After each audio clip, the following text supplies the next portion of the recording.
Hello guys, welcome to my YouTube channel. ഇന്ന് ഞാൻ സംസാരിക്കാൻ പോകുന്ന ടോപ്പിക് എന്ന് പറയുന്നത് കുറച്ച് പേർക്ക് നിങ്ങൾക്ക് റിലേറ്റ് ചെയ്യാൻ പറ്റുമായിരിക്കും. അതായത് ഒരു 22 ഇയേഴ്സൊക്കെ കഴിയുമ്പോഴായിരിക്കും നമുക്ക് ഗേൾസിന് പുറത്തേക്കൊക്കെ പോയി പഠിക്കുക, അല്ലെങ്കിൽ പുറത്ത് പോയിട്ട് ജോലി ചെയ്യാനൊക്കെ നമ്മുടെ വീട്ടിൽ നിന്ന് അനുവദിക്കുന്ന ഒരു ടൈം പീരീഡ്. എല്ലാവർക്കും അല്ല കേട്ടോ, there will be some people who can relate what I am saying. Okay, അപ്പോൾ എന്നെ ഞാനെന്ന് വെച്ചാൽ ഒരു ഹോം സിക്കുള്ള കുട്ടിയായിരുന്നു. എനിക്ക് എപ്പോഴും എല്ലാ കാര്യത്തിനും എനിക്ക് അമ്മ വേണം. ഞാൻ അമ്മയുടെ ഒപ്പം മാത്രമേ എല്ലായിടത്തേക്കും പോവുള്ളൂ. ഞാൻ എൻ്റെ ഒരു ഇൻസിഡൻറ്റ് പറയാം എൻ്റെ ലൈഫിൽ ഉണ്ടായിട്ടുള്ള.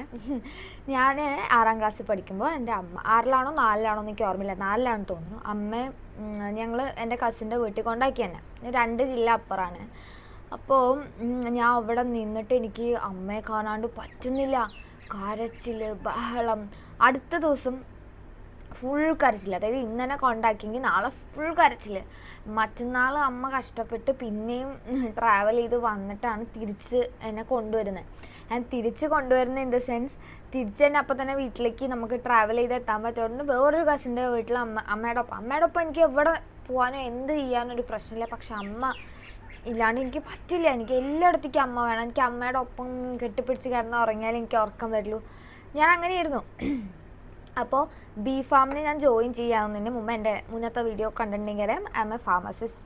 അപ്പോൾ ഞാൻ ബി ഫാമിന് ജോയിൻ ചെയ്യുന്നതിന് മുന്നേ എനിക്കിങ്ങനെ പ്ലാൻ ഉണ്ടായിരുന്നു നമുക്ക് പുറത്ത് പോയിട്ടൊക്കെ പഠിക്കാം. അപ്പോൾ എന്നെ വിട്ടേയില്ല. കാരണം ഈ ഇൻസിഡൻറ്റിന് ശേഷം ഞാൻ എവിടെയും പോയിട്ട് അമ്മ ഇല്ലാണ്ട് നിന്നിട്ടില്ല.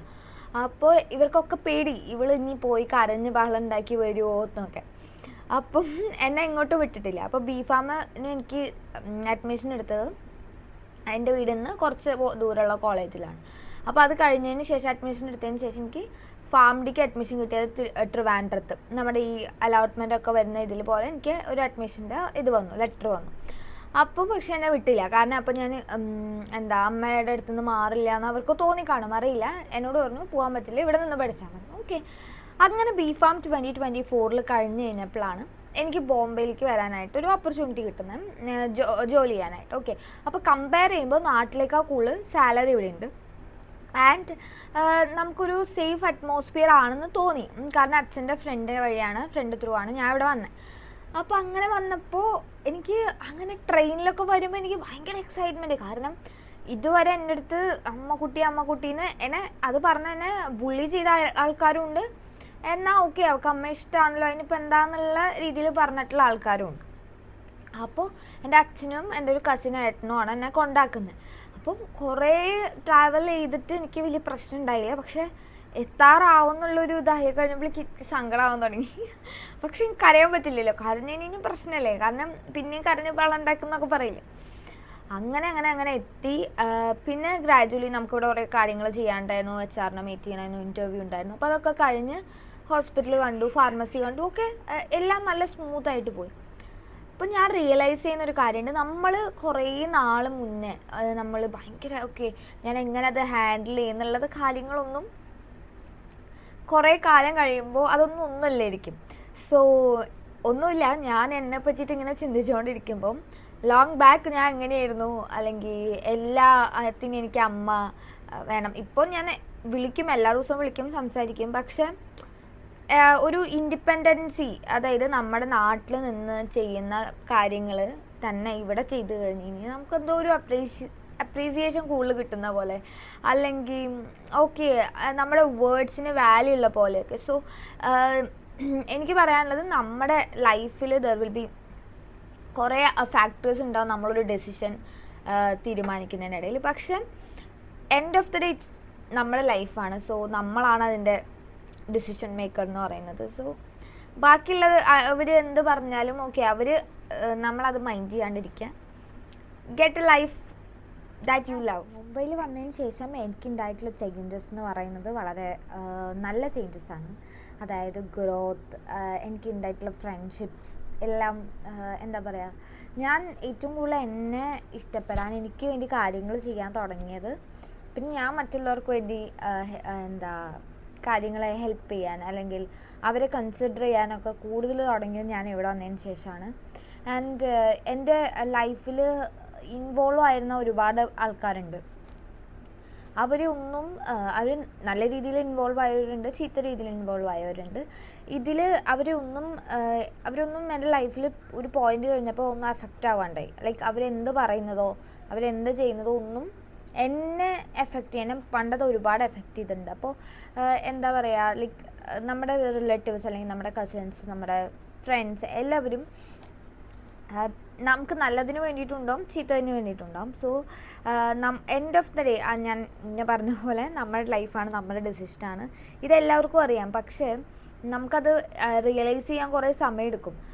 ഇവിടെ മുംബൈയിൽ വന്നതിന് ശേഷം പുതിയ സിറ്റി, പുതിയ വേൾഡ്, മറ്റേ എന്താ പറയുക, എല്ലാവരും വിചാരിക്കുന്ന പോലെ ഞാൻ ഇവിടെ അടിച്ചു പൊളിക്കുക അങ്ങനെയൊന്നുമല്ല. ഇവിടെ ഒരു ബെഡ് സ്പേസ് ഉണ്ട്. ഡ്യൂട്ടി കഴിഞ്ഞ് വന്ന് ആ ബെഡിൽ കിടന്നിട്ട് ഒറ്റയ്ക്ക് അങ്ങ് കിടന്ന് ഉറങ്ങുമ്പോൾ വളരെ ഒരു പീസ്ഫുൾ സമാധാനം ഉണ്ട്. That I didn't get from my home town. അല്ലെങ്കിൽ എൻ്റെ പ്ലേസിൽ നിന്ന് എനിക്കത് കിട്ടിയിട്ടില്ല. പക്ഷേ ഇവിടെ സ്ട്രഗിൾസ് ഉണ്ട്. ദർ വിൽ ബി നമുക്ക് ഡ്യൂട്ടി ടൈമിങ്സ്, അല്ലെങ്കിൽ ഇവിടെ നമുക്ക് ഓരോ സ്ഥലത്ത് നിൽക്കുമ്പോൾ നമുക്ക് ഇവിടെ നിൽക്കുമ്പോൾ അവിടെ പച്ച, ഇക്കരെ നിൽക്കുമ്പോൾ അക്കരെ പച്ച, ആ ടേമല്ല. പക്ഷേ എനിക്കിവിടെ ഞാൻ എന്ന് മുതലാണ് ഈ സിറ്റി അല്ലെങ്കിൽ ഈ സ്ഥലം ഇതെന്ന് പറയുന്നത് വളരെ ഒരു huge city with lots of people, with lots of good and bad things in their life. പക്ഷേ അതിനെല്ലാം ഒരു സ്കാറ്റേർഡായിട്ട് ഒരു ഓർഡർ ഇല്ലാണ്ട് കിടക്കുന്ന ഒരു സ്ഥലത്ത്, അതായത് സ്ട്രക്ചേർഡ് ബിൽഡിങ്സ് ഒക്കെ ഉണ്ടെങ്കിലും ബട്ട് സംതിങ്, നമ്മൾ മുംബൈ എന്ന് പറയുമ്പോൾ നമുക്ക് ചേരി, സ്ലംസ് അങ്ങനെയൊക്കെയല്ലേ തോന്നുക. But Mumbai is really good. ഞാൻ ആലോചിക്കുകയാണ് എപ്പോഴെങ്കിലും ഒരു 50+ ആയി കഴിയുമ്പോൾ ഞാൻ എവിടെയായിരിക്കും സെറ്റിൽ ചെയ്യുകയാണെന്ന് വെച്ചാൽ definitely Mumbai will be A choice, one of the choice. പക്ഷെ നമുക്ക് എല്ലാവർക്കും കേരളം ആയിരിക്കുമല്ലോ എന്തായാലും ഇഷ്ടം, നമ്മുടെ ഹോം ലാൻഡ്, നമ്മുടെ നാട്, അമ്പലം, അതൊന്നും ഇവിടെ ഇല്ലെങ്കിലും ഇവിടെ എന്തോ നമ്മളിവിടെ വൺസ് വന്നു കഴിഞ്ഞാൽ നമ്മൾ തിരിച്ച് കൊണ്ടുപോകാൻ പറ്റാത്ത, അല്ലെങ്കിൽ തിരിച്ച് പോകണ്ട, ഇവിടെ തന്നെ നിൽക്കാൻ തോന്നിപ്പിക്കുന്ന എന്തോ ഉണ്ട്. ഞാൻ ചെയ്യുന്ന വർക്ക് പ്ലേസ് അതിനെ പറ്റിയിട്ടല്ല, ഞാൻ ബേസിക്കലി മുംബൈനെ പറ്റുന്നത്. Like I love Mumbai very much.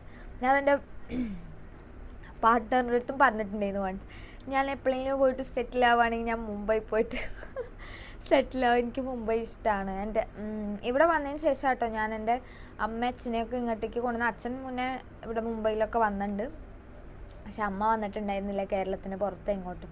So അപ്പോൾ ഞാൻ വ്ളോഗിങ് ഒന്നും അങ്ങനെ സീരിയസ് ആയിട്ട് എടുത്തിട്ടുണ്ടായിരുന്നില്ല. പക്ഷേ ഇപ്പം എന്തോ എനിക്ക് എന്നെ പറ്റിയിട്ടൊക്കെ സംസാരിക്കാനും ഒക്കെ എനിക്ക് തോന്നി. അപ്പം അങ്ങനെ വെറുതെ അൺഫിൽറ്റേർഡായിട്ട് സംസാരിക്കാൻ എനിക്ക് ഭയങ്കര ഇഷ്ടമാണ്. അപ്പം അങ്ങനെ സംസാരിക്കുന്നതാണ്. So that's it. അപ്പോൾ ഇനി മുംബൈ മല്ലൂസ് ഉണ്ടെങ്കിൽ അവർക്ക് ഞാൻ പറയുന്നതൊക്കെ കണക്ട് ചെയ്യാനായിട്ട് പറ്റും. ആൻഡ് അങ്ങനെ നമുക്ക് പിന്നെ നമ്മൾ നാട്ടിൽ നിൽക്കുമ്പോൾ നാട്ടിലുള്ള കാര്യങ്ങളുണ്ടല്ലോ, അതായത് നാട്ടിലുള്ള അമ്പലം, നാട്ടിലുള്ള സ്ഥലങ്ങൾ, അതൊക്കെ നമുക്ക് ഇപ്പോൾ അമ്പലത്തിൽ പോകാനൊക്കെ പറയുമ്പോൾ നമുക്ക് മടിയായിരിക്കും. എന്തിനിപ്പോൾ നാളെ പോകാമല്ലോ, മറ്റന്നാൾ പോകാമല്ലോ. പക്ഷെ വൺസ് നാട്ടിൽ നിന്ന് പുറത്തെത്തി കഴിയുമ്പോഴായിരിക്കും ഇതൊക്കെ നമ്മൾ മിസ് ചെയ്യാൻ തുടങ്ങുന്നത്.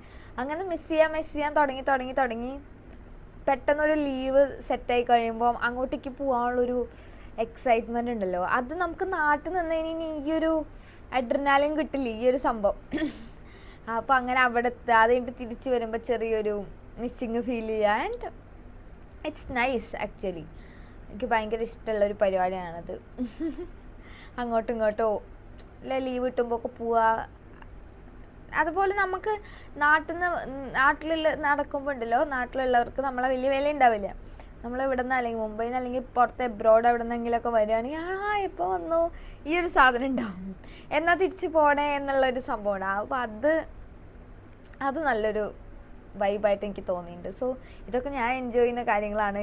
ചിലപ്പോൾ ഇതൊക്കെ ഇറവലൻ്റ് ആയിരിക്കും, but I just love these things in my life. And thank U.